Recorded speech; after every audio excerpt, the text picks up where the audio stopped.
नवनाथ और नाथ संप्रदाय एक गहन परिचय। नमो नवनाथगण 84 गोमेश। आदिनाथ आदिपुरुष शिव गोरख आदेश। श्री नवनाथाय नमः। भारतीय आध्यात्मिक परंपरा की एक तेजस्वी धारा। भारतीय आध्यात्मिक परंपरा में नाथ संप्रदाय का एक अद्वितीय स्थान है।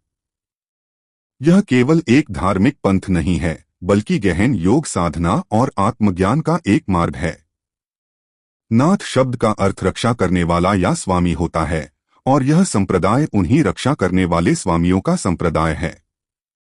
इस पंथ को योग संप्रदाय, सिद्ध संप्रदाय, अवधूत संप्रदाय, साथ ही दर्शनी, गोरख पंथ और कानफाटा संप्रदाय जैसे कई नामों से जाना जाता है। ये विभिन्न नाम ही इस पंथ के व्यापक स्वरूप के साक्षी हैं। योग मार्ग से सिद्धावस्था या अवधूतावस्था प्राप्त करना ही इस पंथ के अनुयायियों का सर्वोच्च लक्ष्य है। नाथ संप्रदाय का इतिहास और दर्शन का उद्गम। नाथ संप्रदाय का उद्गम सामान्यतः 8वीं से 12वीं शताब्दी के बीच हुआ। इस परंपरा की जड़ें आदिनाथ अर्थात आदि परमेश्वर शिव से जुड़ी हैं। शैव परंपरा के अनुसार आदिनाथ शिव ही इस पंथ के पहले और मूल गुरु माने जाते हैं।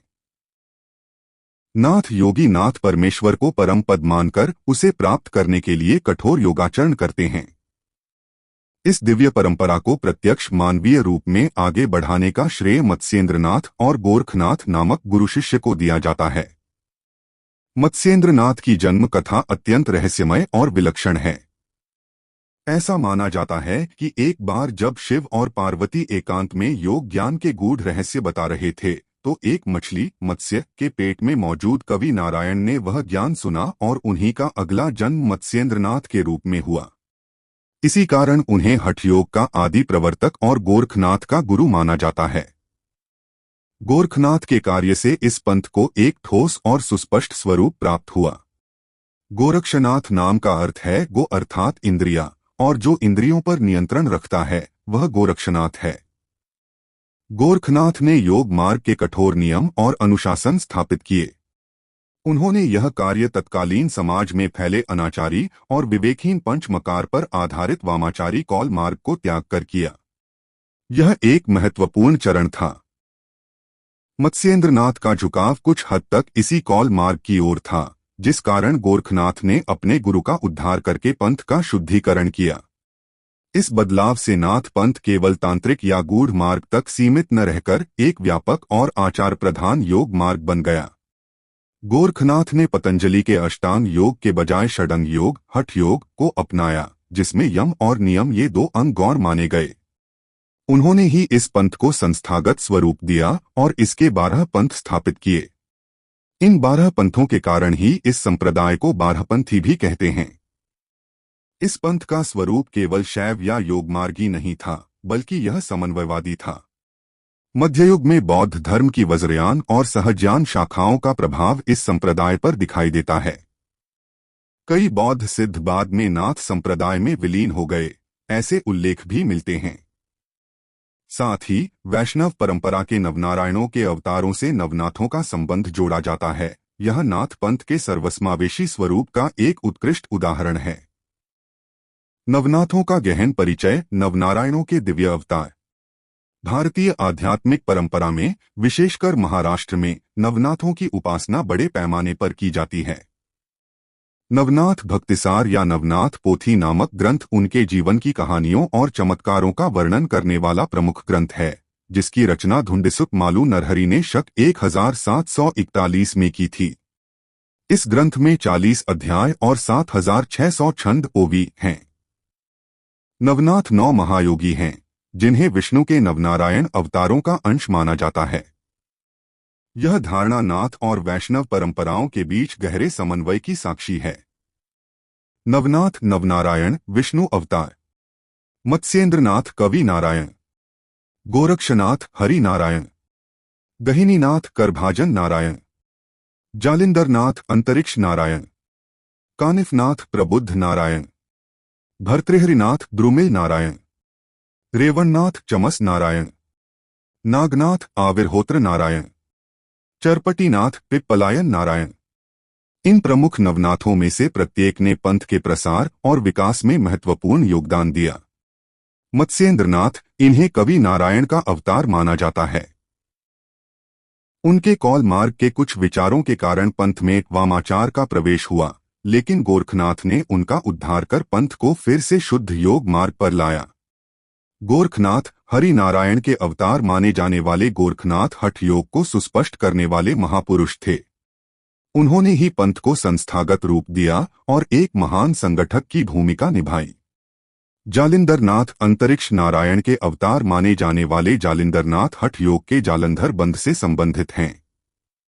इन्हें मत्स्येंद्रनाथ का गुरु भाई माना जाता है। रेवणनाथ चमस नारायण के अवतार माने जाने वाले रेवणनाथ एक महान सिद्ध थे। उनकी योग शक्ति से एक ब्राह्मण के मृत पुत्र को 7 जीवात्माएं देकर पुनर्जीवित करने की कथा प्रसिद्ध है। चौरंगीनाथ चरपटीनाथ पिप्पलायन नारायण के अवतार चौरंगीनाथ को गोरखनाथ का प्रमुख शिष्य माना जाता है। उन्होंने प्राणसांतली जैसे ग्रंथों की रचना कर योग ज्ञान का प्रसार किया और अस्तबोहर मठ की स्थापना की। दर्शन पिंड ब्रह्मांड और आत्मज्ञान का मार्ग। नाथ संप्रदाय का दर्शन पिंडी ते ब्रह्मांडी के मूलभूत सिद्धांत पर आधारित है। इसका अर्थ है, जो कुछ भी ब्रह्मांड विश्व के बाहर है, वही मानव शरीर पिंड के भीतर सूक्ष्म रूप में मौजूद है। इस दर्शन के अनुसार साधक को बाहरी दुनिया की खोज करने के बजाय अपने ही शरीर के षटचक्रों, 16 आधारों और 5 व्योमे का ज्ञान प्राप्त करके मोक्ष प्राप्त करना चाहिए। नाथ पंथ का सार हठयोग है। हठयोग शब्द की व्युत्पत्ति ह सूर्यनाड़ी पिंगला और ठ चंद्रनाड़ी इड़ा, इन 2 नाड़ियों के संयोजन से हुई है। हठयोग का अंतिम लक्ष्य शरीर में कुंडलिनी शक्ति को जागृत करके उसे सुषुम्ना नाड़ी से ब्रह्मरंध्र तक पहुंचाना है। यह साधना शरीर, मन और आत्मा के संतुलन पर जोर देती है।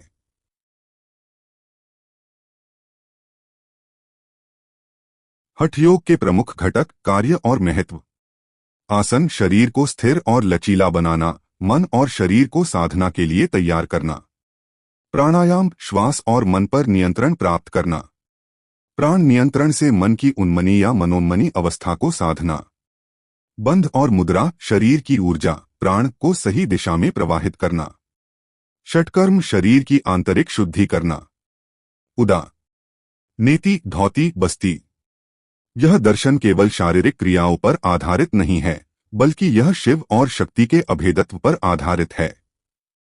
सिद्ध सिद्धांत पद्धति नामक ग्रंथ में गोरखनाथ ने शिव और शक्ति के बीच के संबंध का गहन विवेचन किया है। शिव अव्यक्त और कारण रूप हैं, जबकि शक्ति व्यक्त और कार्य रूप है। शक्ति के बिना शिव सृष्टि का निर्माण नहीं कर सकते, क्योंकि वे चंद्रमा और उसके प्रकाश की तरह ही एक रूप हैं। यह अद्वैत नॉन ड्युअलिटी की अवधारणा होते हुए भी शिव शक्ति के द्वैत को स्वीकार करती है। इससे नाथ पंथ का समन्वयवादी और सर्वसमावेशी स्वरूप अधिक स्पष्ट होता है, जिससे यह केवल शैव पंथ तक सीमित न रहकर शाक्त पंथ के तत्वों को भी स्वीकार करता है। इस कठोर तपस्या और दर्शन का अंतिम उद्देश्य मोक्ष प्राप्ति या आत्मज्ञान है, जिससे योगी मृत्युंजय बनता है और परम आनंद प्राप्त करता है। सामाजिक और सांस्कृतिक योगदान। नाथ संप्रदाय ने केवल आध्यात्मिक मुक्ति का मार्ग नहीं दिखाया, बल्कि समाज की प्रगति के लिए भी महत्वपूर्ण योगदान दिया। उन्होंने समाज में जाति और पंथ के भेदभाव को स्पष्ट रूप से अस्वीकार किया। गोरखनाथ ने कभी भी उच्च नीच का भेद नहीं माना और उन्होंने यवनों, मुसलमानों को भी अपने साथ जोड़ने का प्रयास किया। इसी कारण तत्कालीन समाज में जाति व्यवस्था के बंधन से मुक्त होना चाहने वाले बौद्ध धर्म के अनुयायियों ने नाथ पंथ की ओर रुख किया। यह पंथ सनातन की जटिल सामाजिक संरचना के बाहर था, फिर भी समाज के एक बड़े वर्ग ने इसकी परंपराओं को अपनाया। इस पंथ ने समाज के विभिन्न स्तरों के लोगों को जोड़ा। जोगी, तंती, जुलाहे, गडरिये, दर्जी, गोरखा जैसी कई जातियों के लोग नाथ पंथ से जुड़े और उन्हें गृहस्थ योगी के रूप में पहचान मिली। इस पंथ ने गृहस्थ जीवन को भी महत्व दिया। उन्होंने कई स्त्री पुरुषों का विवाह कराकर उन्हें प्रेम, त्याग, भक्ति और मोक्ष का सुखी मार्ग दिखाया। नाथपंथी योगियों ने अपने विचारों का प्रसार करने के लिए संस्कृत के बजाय लोक भाषा का उपयोग किया। यह एक क्रांति थी। इसी सिद्धांत के कारण बाद में महानुभाव और वारकरी जैसे संप्रदायों ने भी लोक भाषा को अपनाया, जिससे मराठी भाषा को एक समृद्ध साहित्यिक स्वरूप प्राप्त हुआ। वारकरी और अन्य संप्रदायों पर प्रभाव। नाथ संप्रदाय का प्रभाव महाराष्ट्र के कई प्रमुख संप्रदायों पर दिखाई देता है। संत ज्ञानेश्वर महाराज निवृत्तिनाथ के माध्यम से नाथ पंथ से संबंधित थे। उनका महान ग्रंथ ज्ञानेश्वरी नाथ पंथ के दर्शन पर आधारित है, जिसमें ज्ञान, भक्ति और कर्म का अद्भुत समन्वय है। निवृत्तिनाथ, ज्ञानदेव, मुकुंदराज जैसे संतों पर नाथ पंथ का प्रभाव स्पष्ट रूप से दिखाई देता है।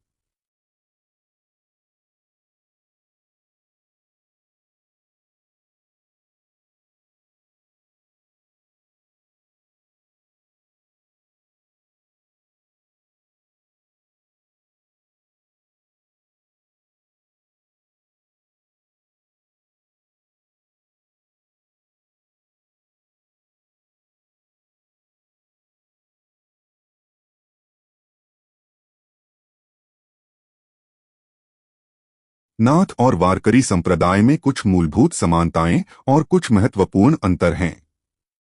दोनों पंथों का मूल सार अंतःकरण की शुद्धि, गुरु तत्व और आत्मदर्शन ही है। गुरु निष्ठा और देशी भाषा में साहित्य रचना दोनों पंथों की समान विशेषता है। हालांकि उनकी साधना पद्धति भिन्न है। नाथ पंथ कठोर तपस्या, योग और साधना पर अधिक जोर देता है, जबकि वारकरी संप्रदाय भक्ति और नाम स्मरण पर। नाथ पंथ शिव को परमेश्वर मानता है, जबकि वारकरी पंथ विट्ठल को। आधुनिक काल में नाथ पंथ की प्रासंगिकता। नाथ संप्रदाय का दर्शन आज के आधुनिक युग में भी अत्यंत प्रासंगिक है। आज की भागदौड़ भरी जिंदगी में बढ़े हुए तनाव और मानसिक विकृतियों पर हठयोग एक प्रभावी उपाय साबित हो रहा है। हठयोग का नियमित अभ्यास एकाग्रता बढ़ाता है, चिंता और अवसाद को कम करता है और शारीरिक स्वास्थ्य को सुधारता है। यह केवल एक शारीरिक व्यायाम नहीं है, बल्कि यह एक मनोकायिक साइकोसोमैटिक प्रणाली है जो मन और शरीर का संतुलन साधती है। इस पंथ की गुरु शिष्य परंपरा का महत्व आज भी कायम है। गोरखनाथ ने स्पष्ट रूप से कहा था कि गुरु के बिना मुक्ति नहीं है। आधुनिक युग में भी आत्मज्ञान और सही मार्ग के लिए सद्गुरु का मार्गदर्शन अनिवार्य माना जाता है। नवनाथ भक्तिसार ग्रंथ का पाठ आज भी लाखों भक्त करते हैं और उनका चरित्र यूट्यूब, पॉडकास्ट और धारावाहिकों जैसे आधुनिक माध्यमों से लोगों तक पहुंचाया जा रहा है। निष्कर्ष, शाश्वत योग और चिरंतन ज्ञान। नाथ संप्रदाय की परंपरा केवल एक ऐतिहासिक बात नहीं है, बल्कि यह एक जीवित और प्रेरक विचारधारा है। आदिनाथ शिव से शुरू हुई यह ज्ञानगंगा मत्स्येंद्रनाथ और गोरखनाथ के योगदान से आम लोगों तक पहुंची। इस पंथ ने जातिभेद, कर्मकांड और अनाचार का विरोध करके समाज को समता, योग और मानवता के मार्ग पर लाया। पिंड ब्रह्मांड और हठयोग जैसे इसके गूढ़ दर्शन आज भी आत्मखोज और शारीरिक मानसिक स्वास्थ्य के लिए अत्यंत उपयोगी हैं। नवनाथों के चिरंतन कार्य का प्रभाव महाराष्ट्र की संत परंपरा और समग्र भारतीय संस्कृति पर आज भी दिखाई देता है। उनकी समता, गुरु निष्ठा और योग साधना की शिक्षा आज भी कई साधकों को प्रेरणा दे रही है। नाथ संप्रदाय आत्मज्ञान का एक शाश्वत और चिरंतन मार्ग है जो भूतकाल, वर्तमान और भविष्यकाल तीनों को जोड़ता है।